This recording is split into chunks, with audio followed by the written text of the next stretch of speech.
to realize as to when to stop. Giving birth to new ideas, I would say, is not as difficult as killing one.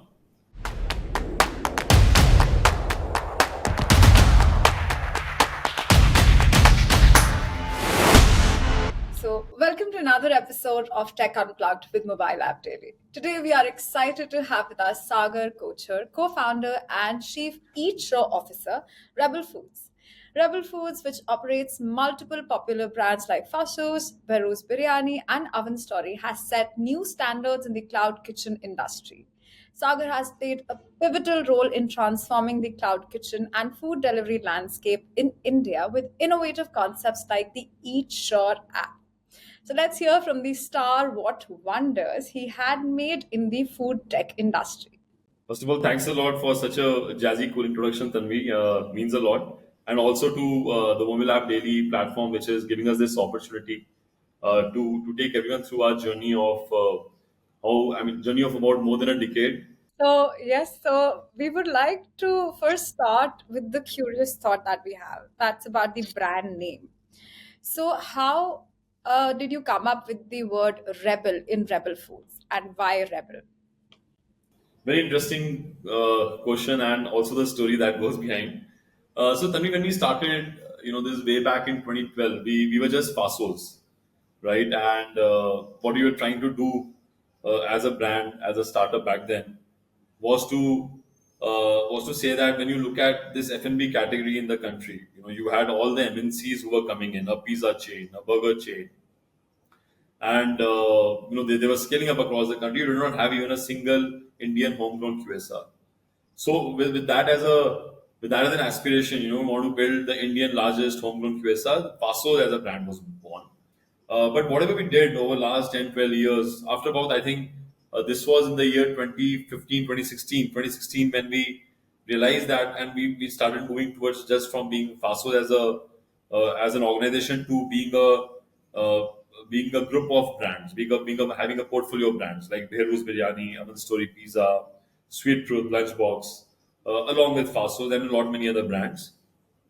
So it was important to have a mother entity, a mother umbrella brand name, and what better than Rebel, which kind of defines who we are. It truly goes back to our DNA as to how do you kind of redefine the rules of the game, right? So it denoted us really well, and we thought that is what we are. Everyone kind of across the company really connected with Rebel Foods as a mother entity name. So that's how Rebel Foods happened, and we which will have all these brands. That's really amazing and inspirational. Thank you. So, Rebel Foods has grown immensely over the years. Could you also share with us the inspiration and the journey from a single role focused restaurant to a multi cuisine cloud kitchen giant? Like, we personally love the Behrouz Biryani. Awesome. That's like a weekend mandate for us. Awesome. That's great. That's great to hear. It certainly charges me more. Uh, so yeah, the journey is again a very interesting one. I think I already touched upon how Fastest was born, right? And when we started the journey, then we realized while from an outside as an outsider, right? I mean, one of the F&B looks like a very glamorous world. If you're operating and scaling up in the same old manner as a typical F&B industry brick and mortar manner, what happens is that you get a right location there, and then soon realize that possibly the brand did not have a great fitment in that very market, or for the matter, there is you put in almost about a good 4 5 months of hard work to get this beautiful location. There's a flyover that comes in front of you, and the entire traffic starts flying over you. So a lot of those challenges exist with this category, because of which, if I look at some interesting data points, F&B happens to be a category which has maximum number of startups in the country. Yet, unfortunately, 60% of these startups shut in the year one. Another 20% of the startups shut in the year two, because that's by when people realize that it's a very heavy on execution, very difficult, challenging kind of a category play, and which is what we kind of re-attempted. I recall 2012 when we started the journey, we got funded by Sequoia. We scaled up from about 7 locations to good 40 50 locations by the year 2014.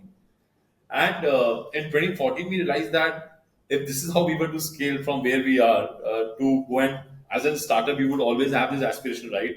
Let me be the biggest, the largest, and we would go and challenge the traditional operators who have 40,000 restaurants built in hundreds of years, like the McDonald's of the world, right? We realized that 50 outlets, it took so much of time, and then it's going to be a long run. And then all these challenges in regard to the unit economics, the business model, and so on and so forth, which is where we took a step back. We looked at some very interesting data points. Almost about 67% of our consumers had. We did a quick survey with our consumers, and we realized that 67% of the consumers had not even seen the store frontal of Faasos. Yet they were ordering from Faasos. 70% of our orders had actually already moved towards delivery. And this I'm talking about the year 2014, when the aggregators and the e-commerce hadn't really penetrated this very category. The aggregator world, the two big operators, they were just getting seeded in the food delivery segment back then. And the consumer preferences was really shifting towards more convenience. And that is when we realize that when customer does not, it doesn't really matter much to the consumer about where your location is and they are which way is ordering food online, then why are we kind of stuck up with that? Which is where in 2014 we pioneered, if I may say, the world's first cloud kitchen. And 2014 we scaled up from about 60 location in another couple of years to about 180 locations, right? And then there was no looking back. हमें चमका कि now multi-brand is the way that we go after these different opportunities that exist and different missions for the consumer, and we started launching brands after brand.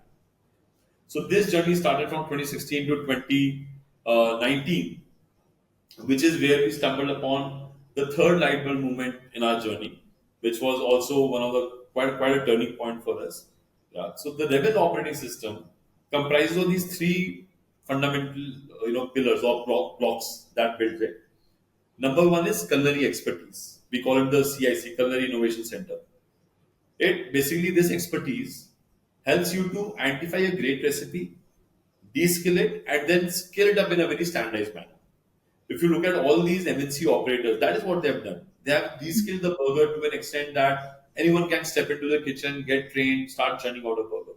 Nobody had done that in complicated and intricate categories like biryani, like Indian meals, and so on and so forth, which is where we were able to kind of crack that, which is where the culinary expertise exists. That is number one. The second was a seamless supply chain that connects everything. So we have today close to 400 cloud kitchens across 75 plus cities in the country. It's like this, virtual pipe, which where we activate missions. We can simply turn on, toggle off. Like for example, Ganpati, we launched Modak Puran Poli.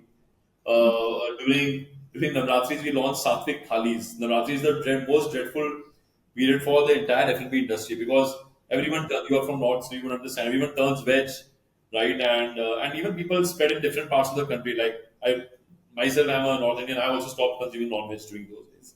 But people want to go after. They also start trying to cover up for all the bad things. They start fasting, and so we launched Satvik Thalis made with sindha namak, no onion, no garlic. During Christmas, we launched plum cake. During Holi, we launched Thandai, and the list goes on. So it's this supply chain beautifully connects the entire ecosystem. That's the second foundational block. And the third one is the tech stack. So everything from the consumer, where all these brands, this great content connects with the consumer from our own D2C play or an aggregator play to the kitchen. The order gets or placed through any of these platforms. It lands into our kitchen. On the kitchen, there are all these kitchen management softwares. We manage more than like 600, 800 SKUs in the kitchen. And it's not like a heavy duty team that we have, right? We have close to 15, 20 people who are managing this kitchen, churning out thousands of order daily. So these, I mean, the entire order lands on the kitchen software.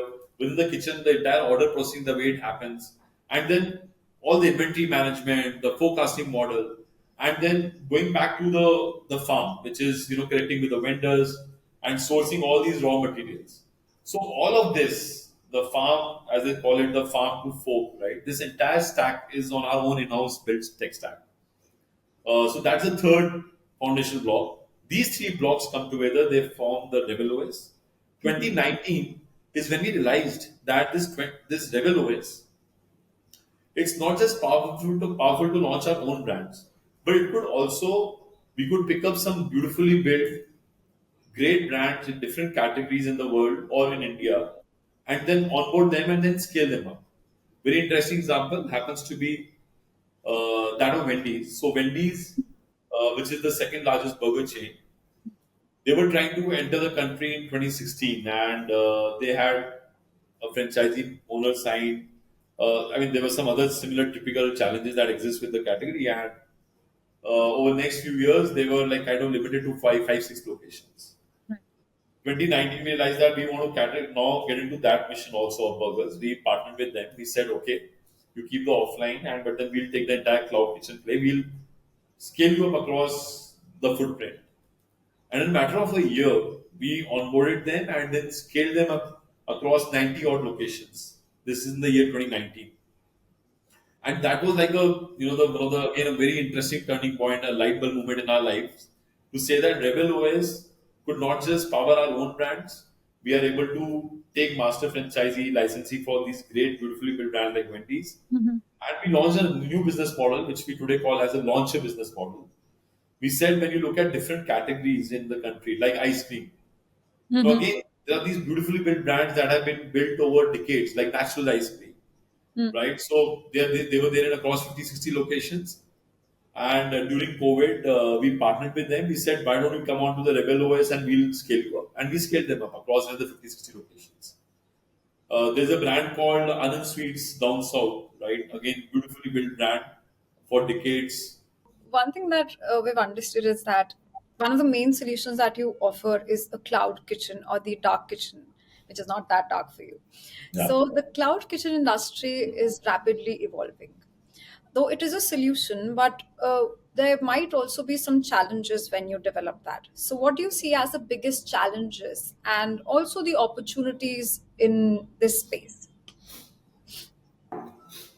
That's a very good question again, Tanvi. So when you talk about cloud kitchens, basically what it does is it completely removes the friction forces. So what I fundamentally believe to build a new business or completely have a kind of a disruptive kind of a play in any category, what you need to understand is as to what are the frictional forces and then keep on removing them. That's what we did over the last 10, 12 years.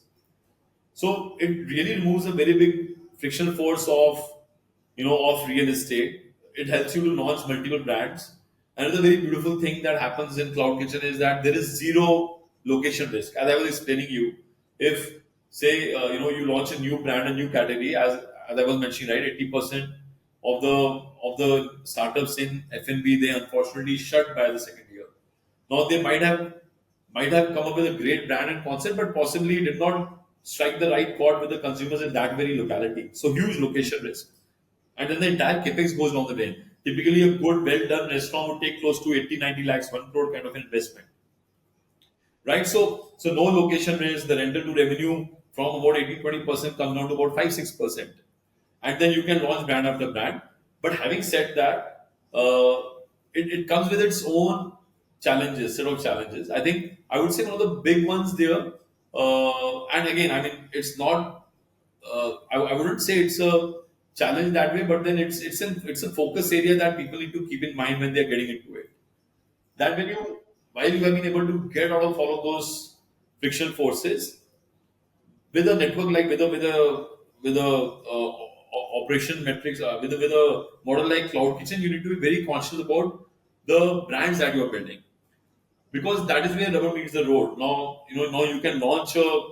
I mean, and that's where I feel that there are people and operators who end up misinterpreting the easy play that you're getting to build brands, but they end up building labels, right? You could because now the premise is not nowhere to be seen. You could simply launch labels after labels and list them, but not do a good job on coming up with the right consumer insight as to why is your brand existing, what is the core offering, what is the great, and what ultimately here to khana, right? I mean, if consumers don't love your food irrespective of everything else, they're not going to come back to you.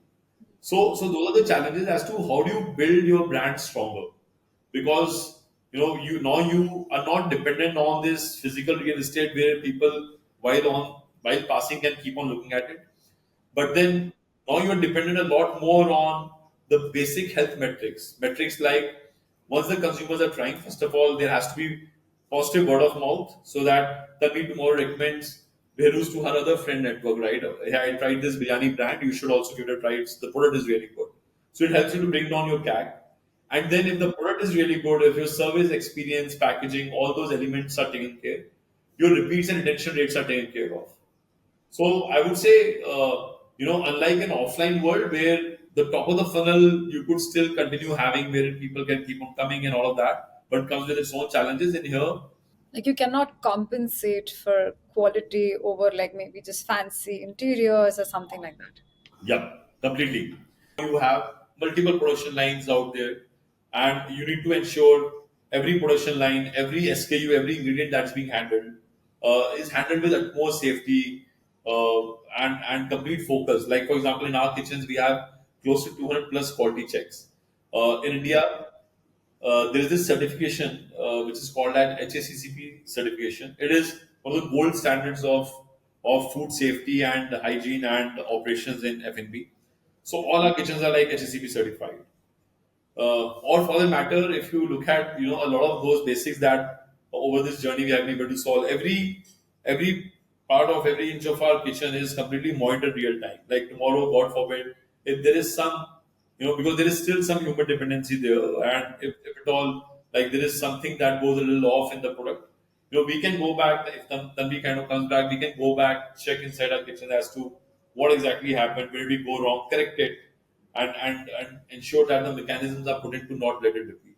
So, what challenges did Rebel Foods face during this initial transition to the cloud kitchen model? And how did your team overcome them? Do you have like an instance where you had to do an intense quality check before onboarding a brand or something like that?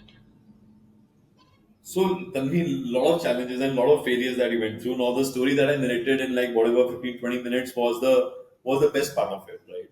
So, when you talk about cloud kitchens, the challenge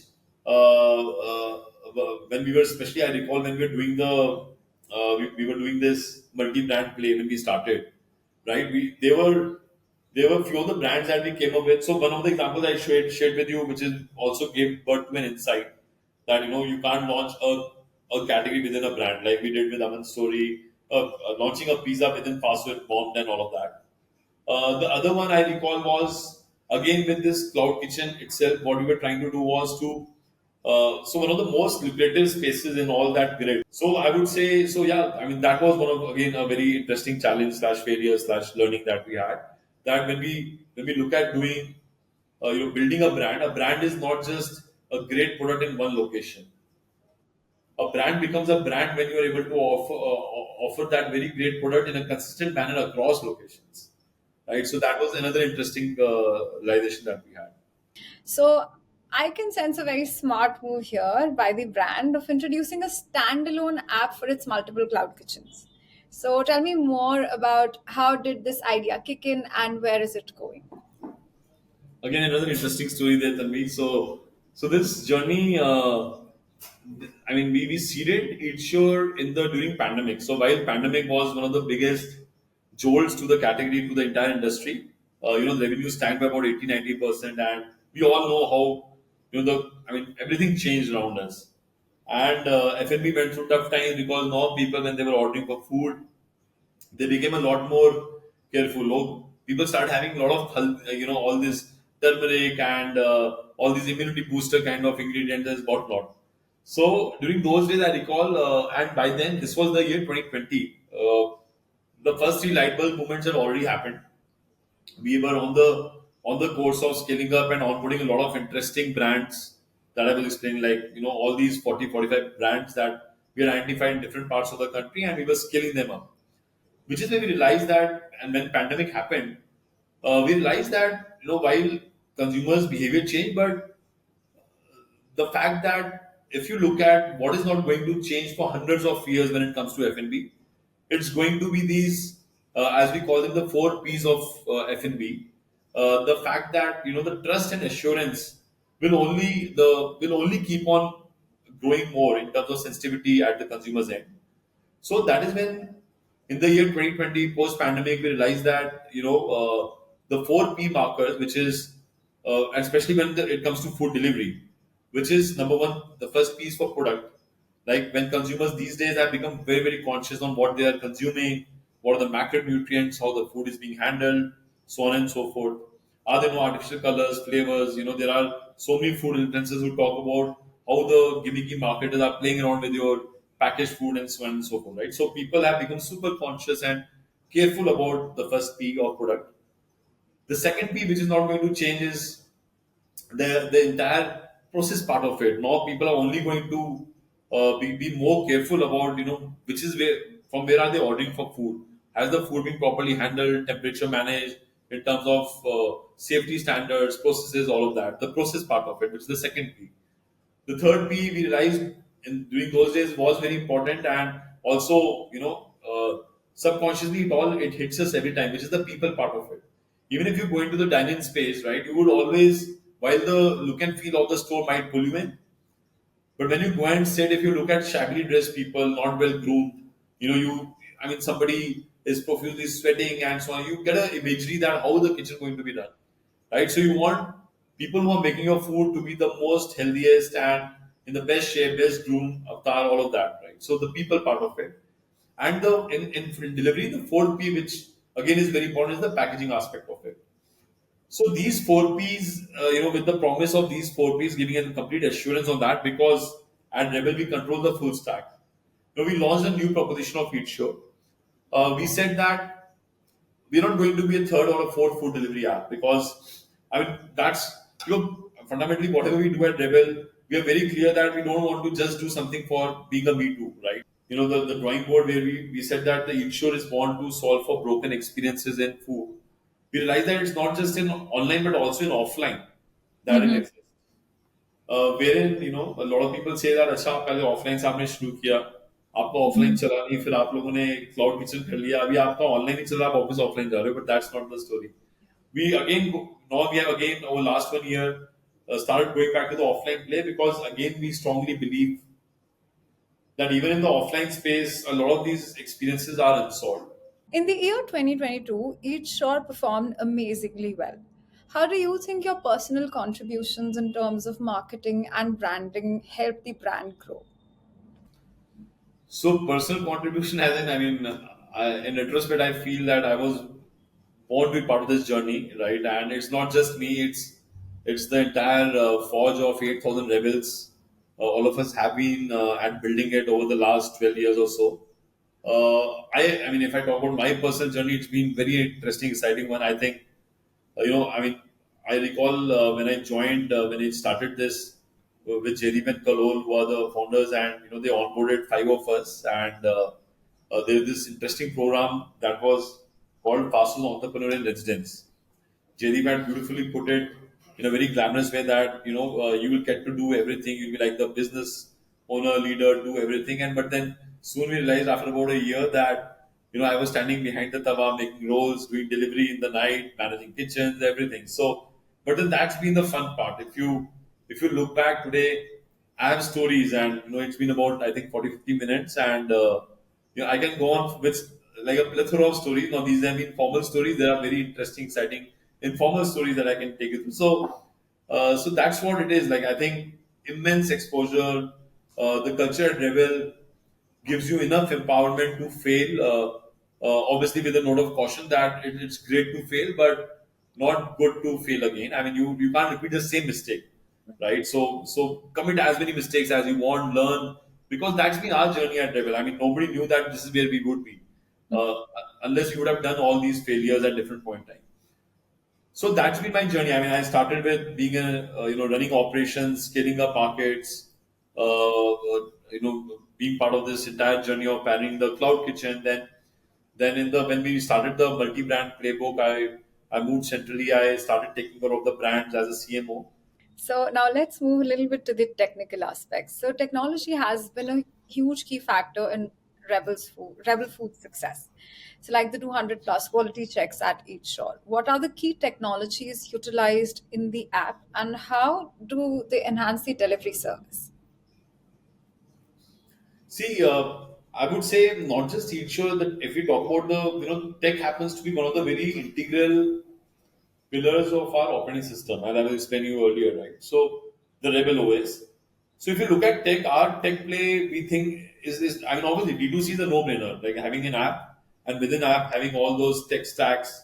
You know, those are a no-brainer. They obviously power the existence of this D2C platform. But I would say the way we have been able to implement tech in different parts of the entire ecosystem, right? Which is where, like, if you talk about when a even for the matter when a product is being made, how we have been able to, like, for example, when you look at any cuisine, right? If you deconstruct making of a product, it primarily comprises of these three parts.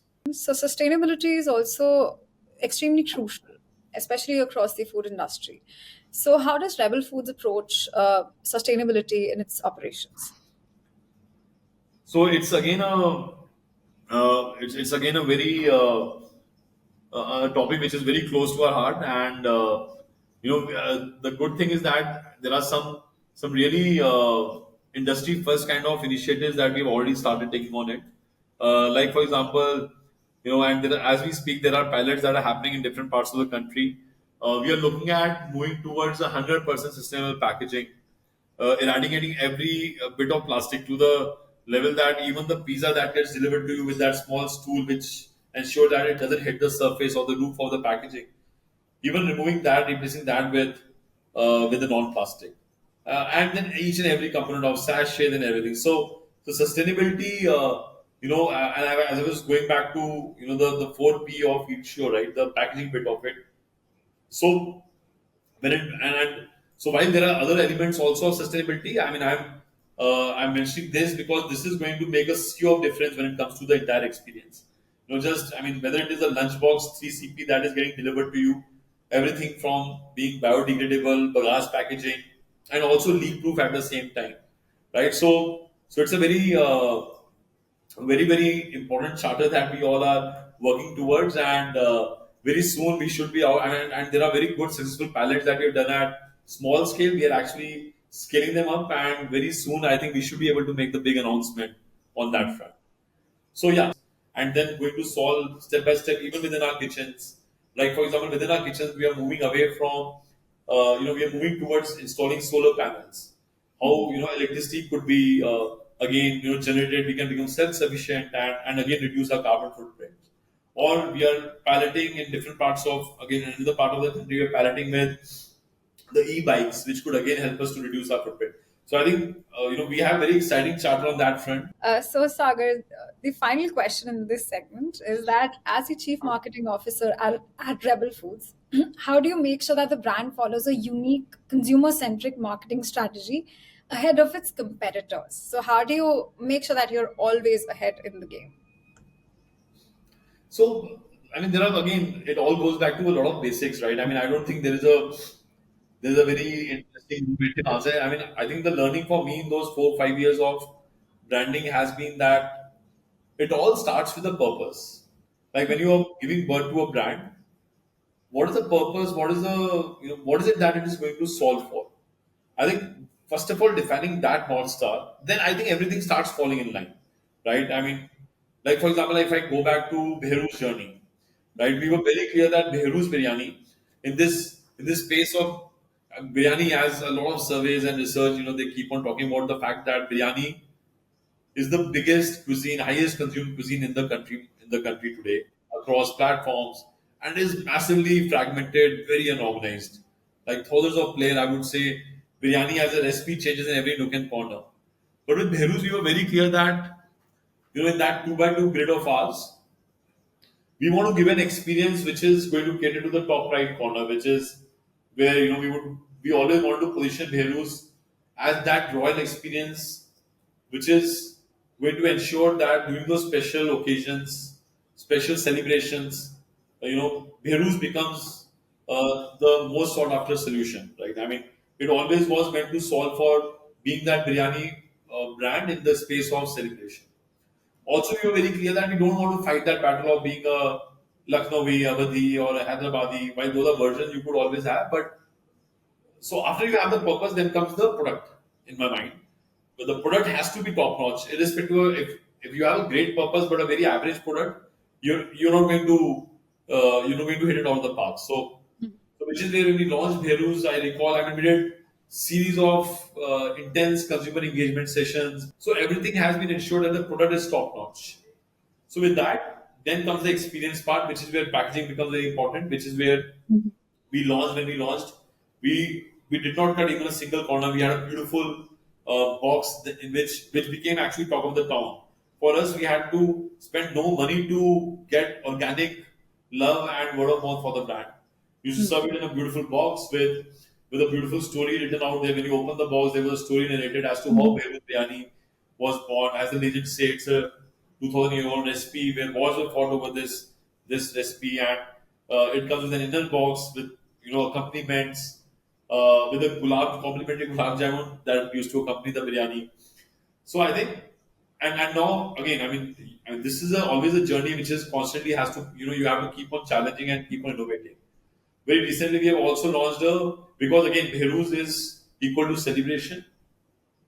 To double down on this celebration, we have launched recently a Mehfil concept where we're bringing, we partner with Saif Ali, and we have launched a special range for wherein the Behrouz Biryani is served in a metal handi, right? So creating those experiences is, I would say, is the to ensure that you're double downing or ensuring that the brand is meeting the purpose and also the great product is, I think, the way to go.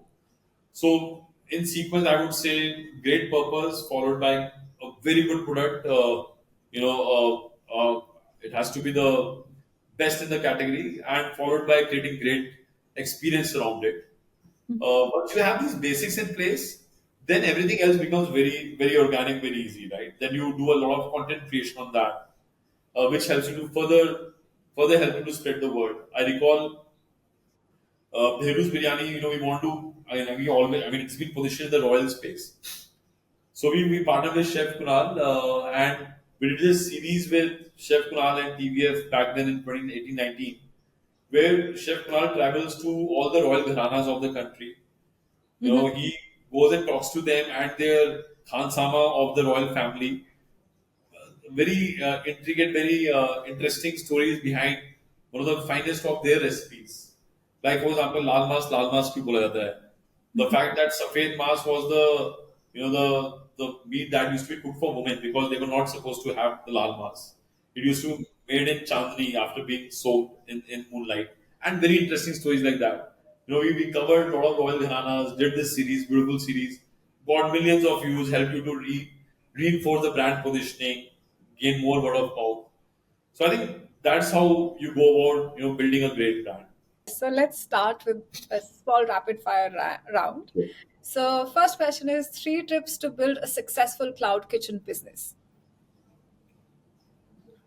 Okay, three tips. Yes.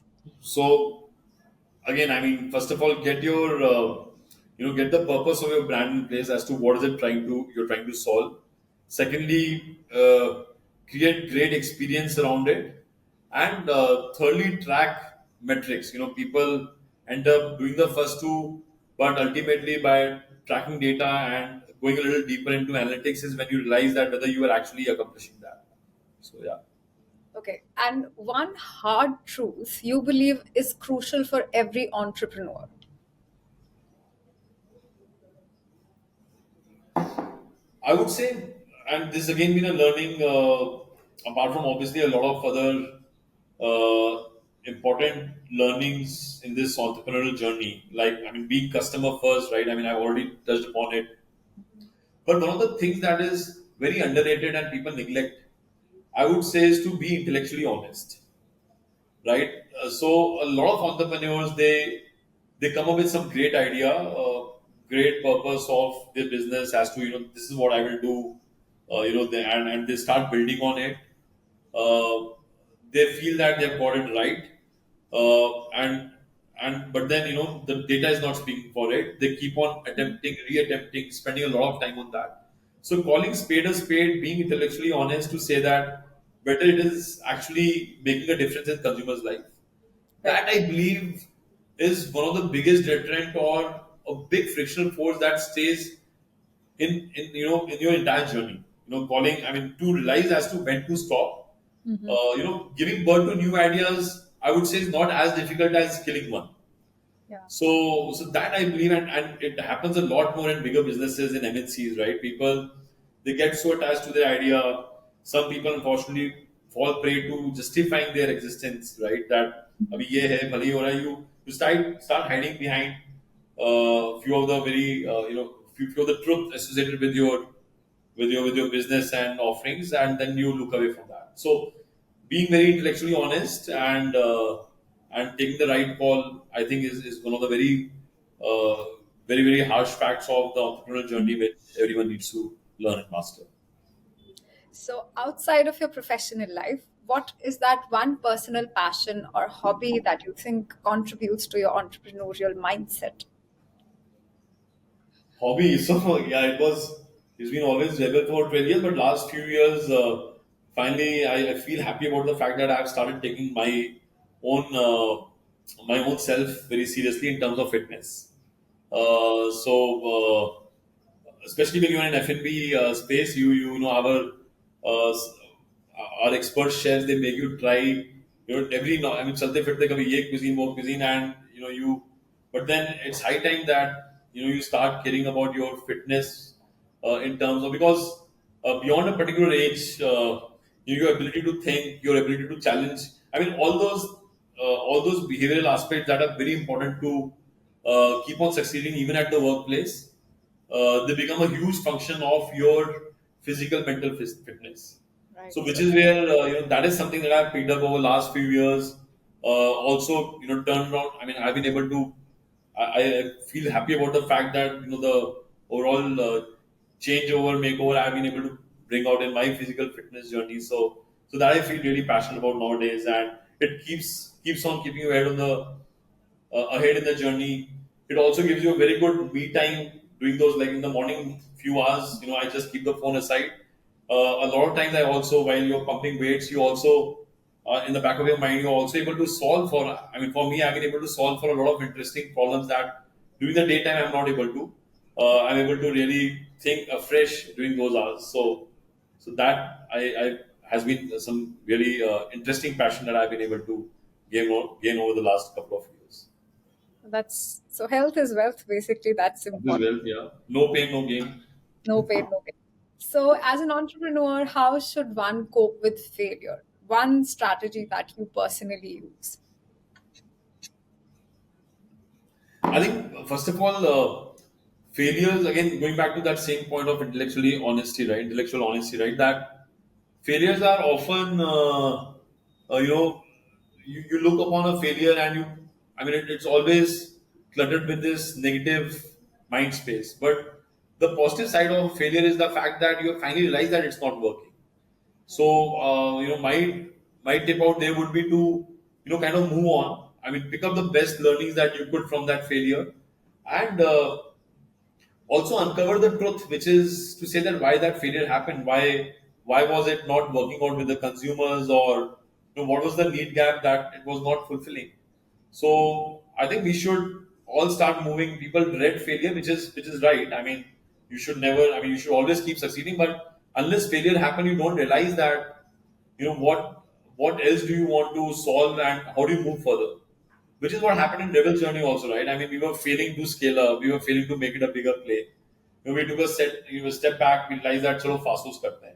We scaled up Faasos, but then we realized that to become even bigger, it's just one brand play. How do you solve for more missions? We brought in the multiple brand play. We are doing the multiple brand play. We realized that building a brand is a big one.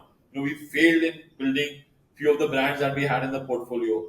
We realized that why do we need to build all the brands? Why not onboard a lot of these brands that have already got built? We were trying to build our own distribution play by having the .com for every platform. We had a Faasos.com, we have an ovenstory.com, Behrouz.com. We realized that we were not solving for a need gap. That .com was in which ways getting fulfilled by another platform in a much better manner. I mean, is there a purpose of our D2C play which could really unearth and solve for consumer problems? So we failed there, and that is when we went deeper. We uncovered some very interesting facts and insights, and then solved it in a better manner.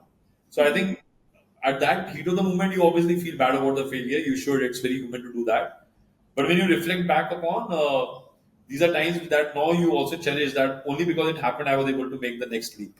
So, thank you so much, Saga. That was extremely insightful, very inspirational, filled with knowledge. And for any person who's an aspiring entrepreneur, or basically, I would suggest that anyone, it's like a complete guidebook to how you should approach life. So, that was very, very inspirational. Thank you so much for that. Thank you so much, Tanvi. Thanks for that appreciation, and I think so. I think it's been a very good discussion. You did touch upon a lot of interesting. You brought out the best in terms of me being able to talk about some of the very interesting parts of our journey, which possibly becomes a lesson of lifetime.